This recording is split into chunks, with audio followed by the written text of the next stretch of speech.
সংস্কার ও level playing field নিশ্চিত করার পরে নির্বাচন দিতে হবে, বললেন মোবারক হোসাইন। বাংলাদেশ জামায়াতে ইসলামের কেন্দ্রীয় নির্বাহী পরিষদ সদস্য জনাব মোবারক হোসাইন বলেছেন, ফ্যাসিবাদের পতনের পর দেশবাসীর প্রত্যাশা অনেক। এমন অবস্থায় জাতি জনতার নির্বাচন কিছুতেই মেনে নেবে না। সরকারকে অবশ্যই অবাধ, সুষ্ঠু ও গ্রহণযোগ্য নির্বাচনের ব্যবস্থা করতে হবে। এজন্য প্রয়োজন ন্যূনতম সংস্কার ও লেভেল প্লেয়িং ফিল্ড নিশ্চিত করা ছাড়া সুষ্ঠু নির্বাচন সম্ভব নয়। সুষ্ঠু নির্বাচনের আরেকটি শর্ত হল নিরপেক্ষ প্রশাসন। প্রশাসনের সকল ক্ষেত্রে ফ্যাসিবাদের দোসররা এখন হলো বহাল তবিয়তে।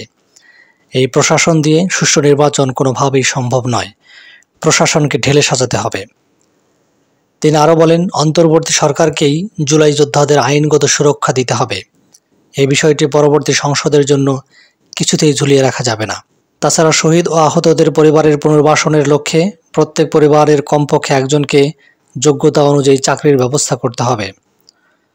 মোবারক হোসাইন বলেন, বর্তমানে বিশ্বের 90টির অধিক দেশে পিআর পদ্ধতি চালু আছে।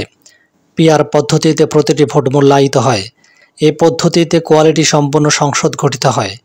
ছোট বড় সকল দল সংসদে গিয়ে দেশ গঠনে ভূমিকা রাখতে পারে।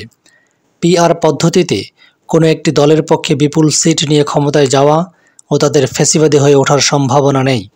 তাই ফ্যাসিবাদের পথ রুদ্ধ করার লক্ষ্যে পিআর পদ্ধতিতে নির্বাচন দিতে হবে।